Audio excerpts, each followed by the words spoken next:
Officer death is definitely a punch in the gut. It's heart-wrenching for everyone. It's heart-wrenching. I can't even describe the grief. Alexandria has had 18 officers die in the line of duty. It's more than most agencies in the state of Virginia. My name is Jenny Hill-Abranovich, and I was married to Corporal Charlie Hill, who was an officer with the Alexandria Police Department for 13 years. He died in the line of duty in March of 1989. It has been 25 years. My boys at the time were 3 and 7, and it was a really difficult time. I'm living proof of how the ultimate can happen.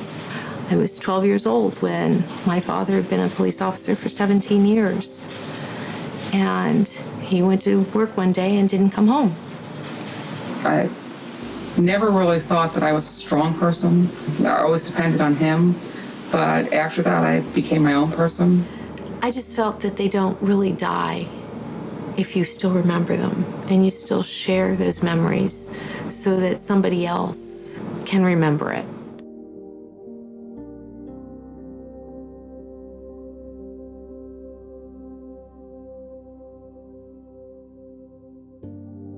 He's out going for a jog, and all of a sudden in comes an officer on a foot pursuit, and he's just out in his jog, and he just takes off and chases down this guy and, tackles this guy while he's on his jog, and as soon as it's all, done, okay, let's see it, he goes back out his jog. Yeah, he was a great dad. He really loved his boys. So I just want something for them to know that he has not been forgotten. My father was Detective Conrad Lee Burney. He died December 27th, 1972. He loved doing what he did. I was Daddy's little girl. I always idolized him. My mom and Dad had been married for 13 years. If she talks about him, she has a hard time talking about him. It's still a very big hole in her heart. The important thing about knowing who a police officer is he or she is just an average person. These people, were people just like we were. We obviously have to make a living and support our families. They have normal problems just like everybody else. I'm your next door neighbor. I'm mowing the lawn. I'm going to PTA meetings. I'm taking my kids to the doctor with my wife. We're just people like everybody else.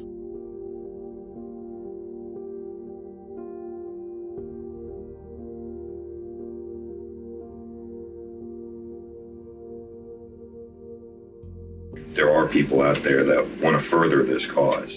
I can think of nothing more important or more emotional or more timeless than the purpose, meaning, and message that this beautiful memorial represents. It was decided that the memorial will basically be built by private citizens. Fortunately, we have a police foundation, and those good people took up the mantle to say, we'll be the fundraising arm to raise the money for the memorial. We had 300 and some people give money, individuals and businesses, so it's really a community outpouring. The city of Alexandria is now a good, safe place to live. And the quality of life in Alexandria for visitors, for businesses, and for residents is great. It didn't get that way overnight. Even Old Town Alexandria, the Dead End of King, was not a place to go like it is now. That was the hard part of town. It took a long time to get it that way. A big part of that were police officers. Some officers paid with their lives. 2 of them were friends of mine that were shot down right in front of me.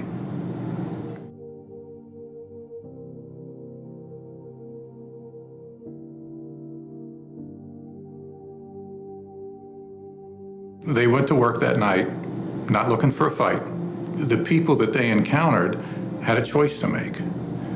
They could either cooperate with the officers or fight. They chose to fight. I've seen firsthand the tragedy of an officer being killed in the line of duty. I still remember the expression on my mother's face.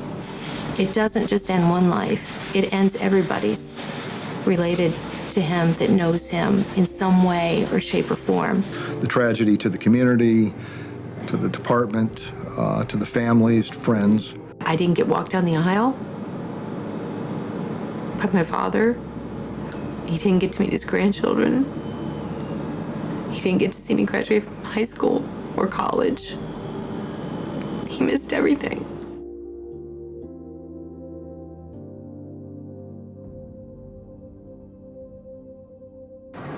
It happened in an Alexandria neighborhood that residents say is filled with drug dealers and crack cocaine.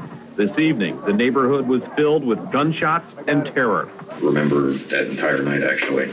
That was a SWAT call for a hostage situation. The subject, Jamie Wise, he was essentially hired by a drug dealer to perform a hit. We received a call at 4:07 p.m. that a man with a shotgun was in 316 Hopkins Court. He came inside the residence, took several of them hostage. A teenager, his mother, and 2 men then became his hostages. I was the commander of the special operations team. I remember the negotiators were telling me that they wanted to go face to face with this guy. No protection, just talk to him one-on-one. And I said, it's not going to happen. At some point, my dad is partnered with Andy Lahowski. The 2 of them together were moving around the back of the house. The hostage taker came out of the building with his hostage in front of him. He had, by this point, let everybody go but the one hostage. He comes out the back door with the hostage and the shotgun to the back of the hostage's head. Charlie was trying to talk to the guy to tell him to just give up and that we weren't going to hurt him. He ordered the SOT members to drop their weapons or he would shoot the hostage. They did so. They both put their weapons down on the ground. There's other people yelling at him. There's a sniper. I gave the order for the sniper to take the shot. And he fired, and it was a kill shot. I heard 2 shots. I saw the hostage taker. I saw his shirt puff out like this, and he started to go down. My thought was, this is over. There was confusion. The hostage ran. Essentially dead after that first shot, but however, he was very high, extremely high. It didn't communicate to the rest of his body that he was dead. The bad guy stood up and fired a shot. Twice.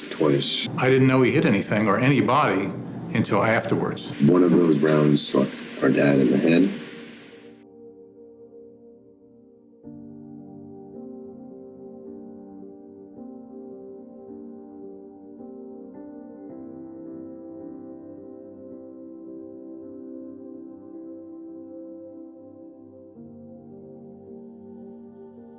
I do very clearly remember the moment when they reported officer down. That's when I discovered it was Charlie.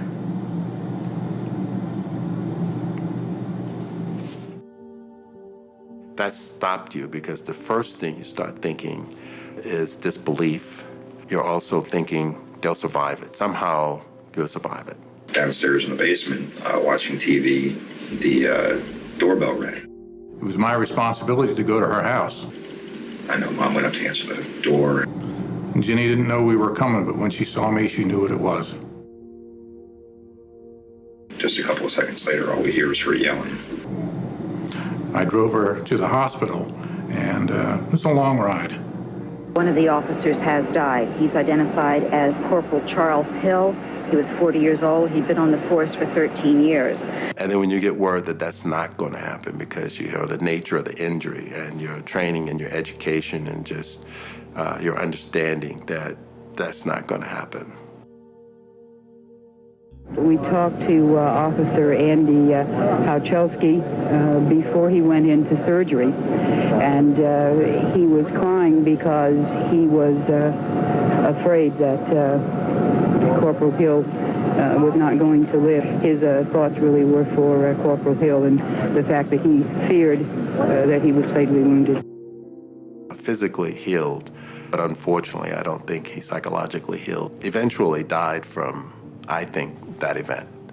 How many people for so little pay would die for a stranger? It was very tough for the team. We'd never lost anybody before.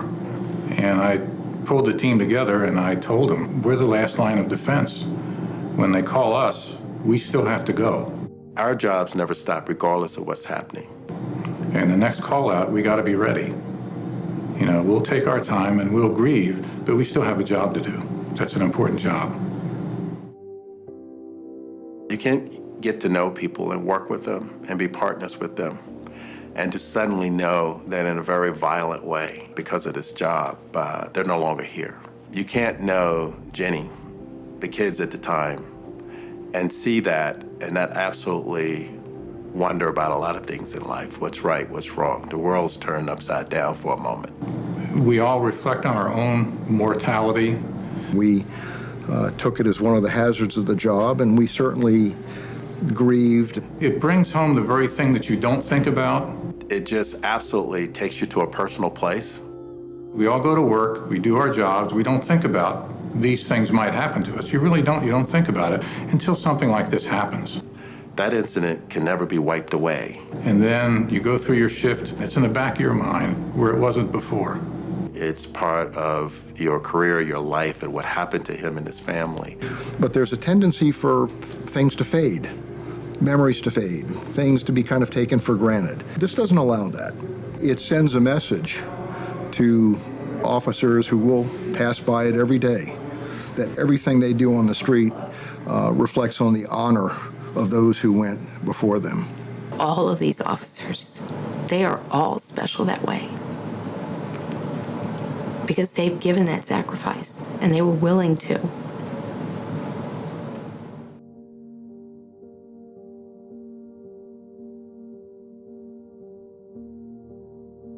I think when you come here, you'll finally get that relief that finally we're paying due respect to the fallen officers of this city. We're paying homage to people who don't ever ask to have this tribute to them.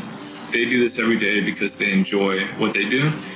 And it's not just the fallen officers, but it's really a tribute to the entire police department, and not just in Alexandria, but everywhere. This is a memorial that somewhat lives on, so it doesn't necessarily commemorate a period in time. At some point, there may be other officers that join that wall of reflection. It's the idea of kind of a finished, unfinished memorial.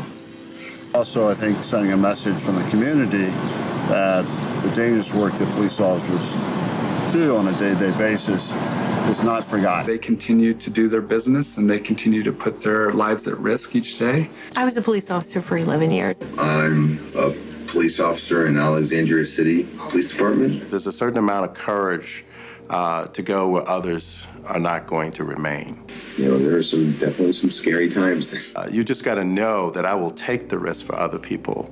Be able to remember, safety and try and make sure that you go home safe, because I don't want my name added to that wall. Mm-hmm.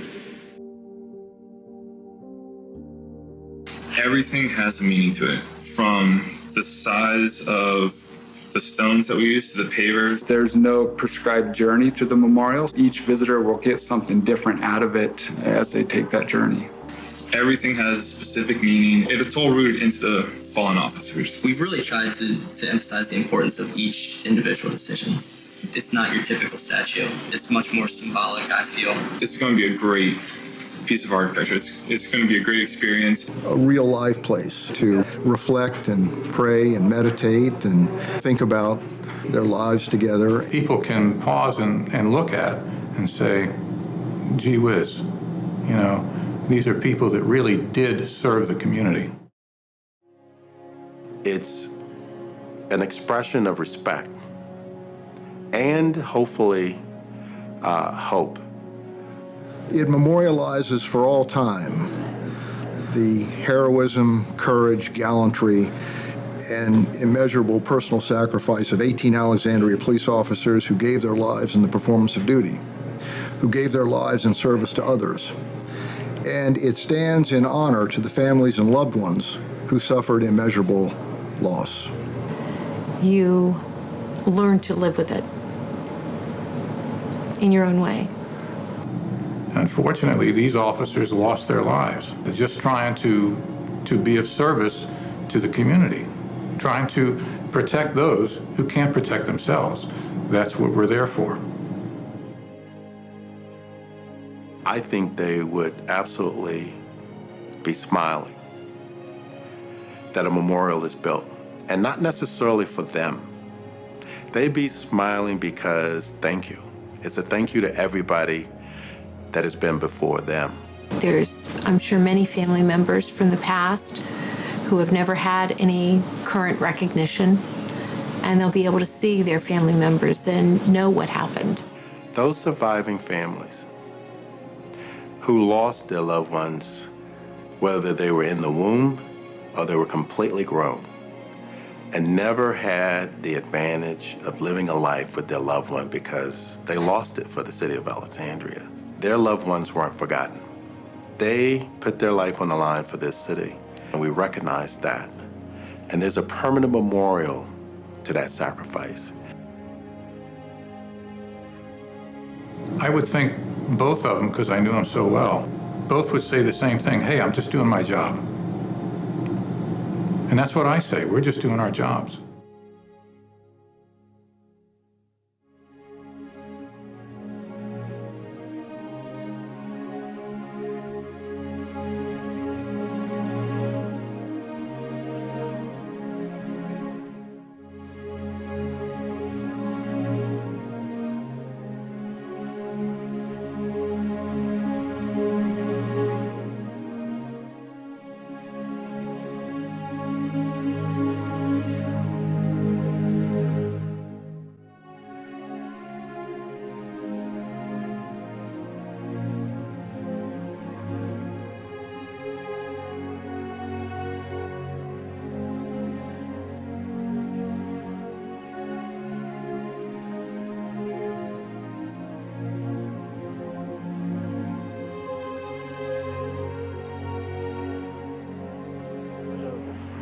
A good officer, a good human being. At a time like this, it's tough to bring up all the superlatives, but he did a heck of a job for us. Everybody knew him. He was accessible. He was a scout leader, and he had a wonderful family.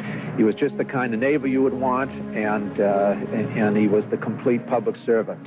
His family, his community, and his profession is what mattered to him.